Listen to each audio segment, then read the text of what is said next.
ఈ ఓటుకు note case ఉంది చూడు, ఎన్నిసార్లు వాయిదా ఇవ్వాలి? ఏం మజాక్ అయిపోతున్నదా? అధికారాన్ని అడ్డం పెట్టుకొని ఎన్నిసార్లు కేసులు వాయిదా ఇవ్వమంటారు? ఓటుకు నోటు తెమ్మంటే తెచ్చిందా? తేలే ఫుల్ షుగర్ ఉన్నవాడు స్వీట్ షాప్లో కూర్చున్నట్టు అన్నీ నావే, నేనే ఇంకా ముఖ్యమంత్రిని అహంకారం దిగలే. సముందర్ కా హీరాకు లాడ్ బజార్ కా పత్తర్కు డిఫరెన్స్ తెలుసా మీకు? 20 మంది కాంగ్రెస్తో టచ్లో ఉన్నారట. రాత్రి వేసినాక మంచిగా వేసినాక జర కలవడ్డంటూ ఉంటుంది. నువ్వేమి రాహుల్ గాంధీని బొందబెట్టేట్టున్నావు రేవంత్ అన్న. Thank you so much. మే నరేంద్ర దామోదర్ దాస్ మోదీ ఈశ్వర్కి శపథ్ లేతా హూ అని చెప్పి ప్రమాణ స్వీకారం ఖచ్చితంగా మా మోదీ చేస్తున్నారు. 20 మంది కాంగ్రెస్ ఎమ్మెల్యేలు టచ్లో ఉన్నారు. బీఆర్ఎస్లోకి వస్తామంటే ఇప్పుడే వద్దని వారించిన కేసీఆర్. ఆజ్మూలా తెచ్చినావా లేదా నువ్వు? నీకు అసలు నిజంగా చెప్తున్నా కదా, నువ్వు ఆజ్మూలా ఏమని చెప్పినా నాకు కొన్ని మాటలు డైజెస్ట్ అవుతలేవు అని చెప్పిన నిన్ననే. నువ్వు పరధ్యాన పొడి తయారవుతున్నావు నాకు. 20 మంది కాంగ్రెస్ ఎమ్మెల్యేలు టచ్లో ఉన్నారు.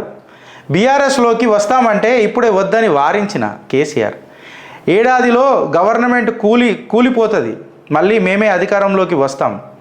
బిఎల్ సంతోష్పై కేసు పెట్టినందుకే కవితను అరెస్టు చేసిండ్రు. అబ్బా నోరిప్పిండయ్యా. Never before ever after. ఏడాదిలోపే గవర్నమెంట్ కూలిపోతుంది, మళ్ళీ మేమే అధికారంలోకి వస్తాం. బిఎల్ సంతోష్పై కేసు పెట్టినందుకే కవితను అరెస్టు చేసిండ్రు.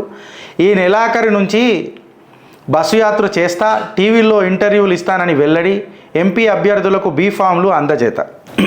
నేను కేసీఆర్ అన్న మాటలను విమర్శించే కంటే ముందు ఒక రిక్వెస్ట్ చేస్తున్నా. వయసులో పెద్దోడువే సార్, అనుభవంలో కూడా పెద్దోడువే. మీకు చేతులు జోడించి ఒక రిక్వెస్ట్ చేస్తున్నా. చిత్రగుప్త్కి ఇంటర్వ్యూ ఇస్తావా? చిత్రగుప్త్కి మేము ఏ రాజకీయ నాయకులది ఇప్పటిదాకా ఇంటర్వ్యూ తీసుకోలేదు సార్, నీతోనే స్టార్ట్ చేస్తా. ఇంకా అదృష్టం మాకు ఇస్తావా? నేను నిజంగా అపాయింట్మెంట్ తీసుకుంటా సార్, మీది సీరియస్గా తీసుకుంటా. ట్రై అయితే చేస్తా సార్. ఫస్ట్ ఇంటర్వ్యూ కేసీఆర్తోనే. Sir, if there is a problem we will not run away from the problem, sir. We will run into the problem. Problem మీరే, మీ దగ్గరికి వస్తాం. ఇప్పుడు ఈడికొద్దాం. ఏమన్నావు సార్? బీఆర్ఎస్లోకి వస్తామంటే ఇప్పుడే వద్దని వారించిన. ఏడాదిలో గవర్నమెంట్ కూలిపోతుంది, మళ్ళీ మేమే అధికారంలోకి వస్తాం. బిఎల్ సంతోష్పై కేసు పెట్టినందుకే కవితను అరెస్టు చేసిండ్రు. 20 మంది కాంగ్రెస్ వాళ్ళు టచ్లో ఉన్నారు. ఒంటిలో ఫుల్ షుగర్ ఉన్నోడు స్వీట్ షాపులో కూసున్నట్టు అన్నీ ఉంటాయి నీకు చుట్టూ, ఏది కాదు నీది ఒట్టు, మంది ఉంటారు నీకు చుట్టూ, రోజు ఫంక్షనే జరిగినట్టు, నీ స్టోరీలో హీరోలా ఫీల్ అయిపోతూ బతికేస్తుంటావు మావా బ్రో, జరా టైరో మావా బ్రో. జోకర్లా నిన్ను వాడేసి షో కట్టేసి పోతారు బ్రో. చూడు, అట్లనే లేదురా ఈయన చెప్పింది. ఫుల్ షుగర్ ఉన్నవాడు స్వీట్ షాప్లో కూర్చున్నట్టు అన్నీ నావే, నేనే ఇంకా ముఖ్యమంత్రిని అహంకారం దిగలే.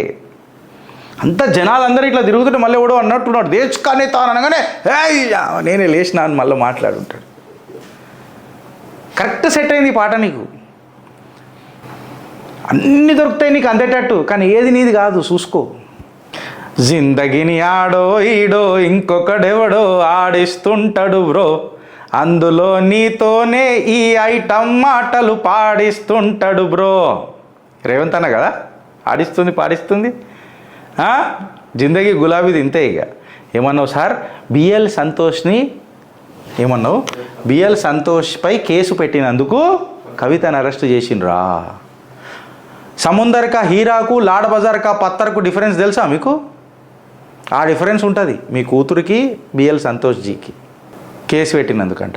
మళ్ళా మీ దాంట్లో నిజాయితీ ఉంటే, మీ కేసులలో నిష్ఠ ఉంటే, మీ కేసులలో ఎవిడెన్స్ ఉంటే, పైలట్ రోహిత్ రెడ్డి ఎందుకు అయ్యిండు? మళ్ళీ లొల్లి ఎందుకు ఓడిపోయిండు? ఏదో తప్పు చేసినందుకే ఓడిపోయిండు కదా పైలట్ రోహిత్ రెడ్డి. ఇదంతా కేంద్రం చుట్టూ తిరిగిందంట, పైలట్ రోహిత్ రెడ్డి చుట్టే తిరిగింది కదా. అంటే భారతీయ జనతా పార్టీ చేసిన నరేటివ్లా మావా బ్రో ట్రాప్ అయిపోయి ఇలా మాట ఫస్ట్ టైం స్పందించిండు, బిఎల్ సంతోష్కి లింక్ చేసిండు. మీకు అర్థమైందా ఫ్రెండ్స్ ఏం మాట్లాడుతుండో మనోడు? 20 మంది కాంగ్రెస్తో టచ్లో ఉన్నారట. రాత్రి వేసినాక మంచిగా వేసినాక జర కలవడ్డ ఉంటుంది, కిక్కులు వేసి ఉంటుంది. వేయంగానే పొద్దుగాల లేచి నాకు రాత్రి వచ్చేస్తాం 20 మంది టచ్. అచ్చా నాకు ఒక మాట చెప్పు, మ్యాథమెటికల్ ప్రకారం కేసీఆర్ సార్ మ్యాథమెటికల్ ప్రకారం ఈడ మా 2-3 పోరలు కూర్చున్నారు, వాళ్ళు కూడా ఇస్తుంది ప్రశ్న. ఇప్పుడు 20 మంది టచ్లో ఉన్నా ఈయన పవర్లోకి ఎట్లా వస్తాడు రాబాయ్? ఉన్న కనీసం 7-8 మందిని బీఆర్ఎస్ గుంజుకునే.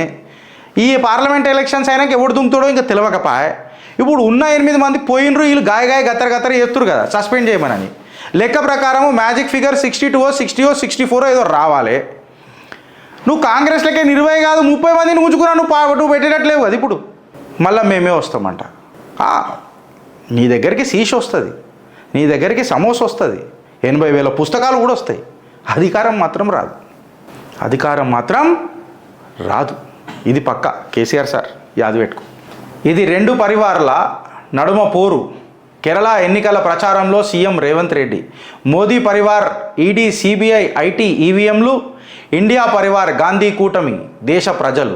కేరళ సీఎం విజయన్ అవినీతితో మునిగిపోయిండు. ఆయనకు మోదీ మధ్య రహస్య ఒప్పందం ఉందని ఆరోపణ. జూన్ 9న ప్రధాని రాహుల్ ప్రమాణం చేసుడు ఖాయమని ధీమా.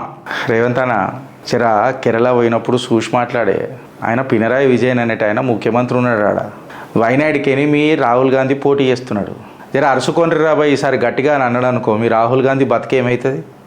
నాకు తెలిసి నువ్వే మీ రాహుల్ గాంధీని బొందబెట్టేట్టున్నావు రేవంత్ అన్న. థ్యాంక్ యూ సో మచ్ చుమ్మేశ్వరి. యువర్ చెప్తున్నా కదా ఓడియమ్మ హీటు అని పాట పాడుకోవాలా. కేరళలో టైటు, కాంగ్రెస్ చూస్తున్నాం ఫైటు అన్నట్టుంది మాకు. రాజకీయాల్లో అటు ఇటు గట్లే ఉన్నది మీ రాజకీయం. నిజంగా చూడన్నా ముఖ్యమంత్రిని పట్టుకొని ఆడికి రాహుల్ గాంధీ ఏడికెని గెలుస్తాడో కూడా ఇప్పుడు అసలు వేరే కాన్స్టిట్యున్సీ కూడా గతి లేకపోయా ఆడ పోయి అలా మాటలు మాట్లాడుతారు. సెకండ్ ఏమనంటే 2 పరివారాల మధ్య పోటీ అంట. సही बताया आपने, एक है मोदी का परिवार और है दूसरा कांग्रेस हीन चरित्र ఆ పుల్వాలా చాచా పరివార్. కాకపోతే నా డౌట్ ఏంటంటే మీదే పరివార్, ఎందుకంటే దాల్ కిచిడి మీ రాజకీయ చరిత్ర. మీ పరివార్ ఏది నాకు అది అర్థమవుతలేదు రేవంత్ అన్న. ఇంకొకటి ఏదో అన్నావు, ఆయనకు మోదీ మధ్య రహస్య ఒప్పందం ఉంది. జూన్ 9న ప్రధానిగా రాహుల్ ప్రమాణం చేసుడు ఖాయమని ధీమా. జూన్ 9కి ఆయన ప్రమాణ స్వీకారం చేస్తాడో లేడో ఆ పరమేశ్వరుడికి ఎరుగు. అసలు పరమేశ్వరుడు కూడా ఎందుకు తీసుకురావాలి ఇళ్ళకు? ఖచ్చితంగా మే నరేంద్ర దామోదర్ దాస్ మోదీ ఈశ్వర్కి శపథ్ లేతా హూ అని చెప్పి ప్రమాణ స్వీకారం ఖచ్చితంగా మా మోదీ చేస్తున్నారు, అలా డౌట్ లేదు. అయితే జూన్ 9th కంటే ముందు మీరు జర జూలైలో లొల్లి గాయ నడుస్తుంది తెలుసా రేవంత్ అన్న? మీ ఓటుకు నోటు కేసు ఉంది చూడు, ఎన్నిసార్లు వాయిదా ఇవ్వాలి? ఏం మజాక్ అయిపోతున్నదా మీకు? తెలియదా? అధికారాన్ని అడ్డం పెట్టుకొని ఎన్నిసార్లు కేసులు వాయిదా ఇవ్వమంటారు అని చెప్పి సుప్రీంకోర్టు చివాట్లు పెట్టింది. మీరు మర్చిపోయారు, అది చెప్తలేరు ప్రజలకు. ఎలుగు పెడతలేదు ఆ మాట. నమస్తే తెలంగాణలో రాసిరాదు. మేము ఆడికి ఏం తీసుకుంటాం, వీడ మాట్లాడతాం. నువ్వు పినరాయి విజయన్ అప్పుడు అని మేము మాట్లాడతాం కదా. ఓటుకున్నట్టు కేసు సుప్రీంగా వాయిదా ఇచ్చేటట్టు లేదు. రేవంత్ అన్న ఓ పాట యాద వచ్చిందే, చిటికెలో చిక్కబడ్డ కటిక చీకటి కరిగిపోక తప్పదమ్మ ఉదయకాంతికి. జూన్ 9న అదే ఉదయకాంతి చూస్తావు. కటిక చీకటి ఎట్లా చిక్కబడుతుందో చూడిగా అప్పుడు వాడదాం. ఆడ తీహార్ జైల్లో, ఇక్కడ అప్పుడు కూర్చొని సుప్రీంకోర్టులో వాడదాం. చందమామ రమ్మంటే వచ్చిందా, రాలే అంటే ఏ చందమామ గురించి మాట్లాడుతున్నావు రేవంత్ అని నాకు బాగా తెలుసు. కోటుకు నోటు తెమ్మంటే తెచ్చిందా, తేలే. కోట్లల్ల కష్టాలు చెప్పేసుకుంటారా, నిజమే. అవినీతి పరులకు దేశంలో చోటు ఉంటుందా? ఉండదు. మీ ఇద్దరికి ఒకటే పాట వర్తిస్తుంది ఏంది రేవంత్ అన్న ఇయ్యాల? అచ్చా కూటమి కదా, బీఆర్ఎస్ కాంగ్రెస్ కూటమి కదా.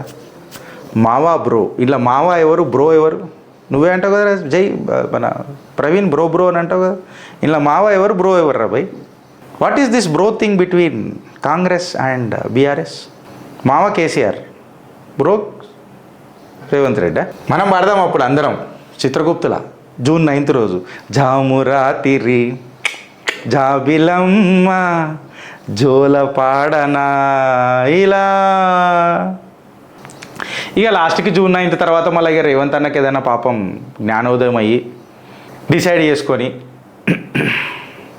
ఏమున్నది కాంగ్రెస్లో లొల్లి పెట్టినా గెలిచేటట్లేరు అని చెప్పి మా దగ్గరకు వచ్చేస్తే కూడా మేము సగౌరవంగా యాక్సెప్ట్ చేస్తాం కదా. ఆ నాహి పడా సజనా జాలిం ఏ దిల్ కి లగి బిన్ తెరే సనమ్ మర్ మిటేంగే హమ్ ఆ మేరీ జిందగీ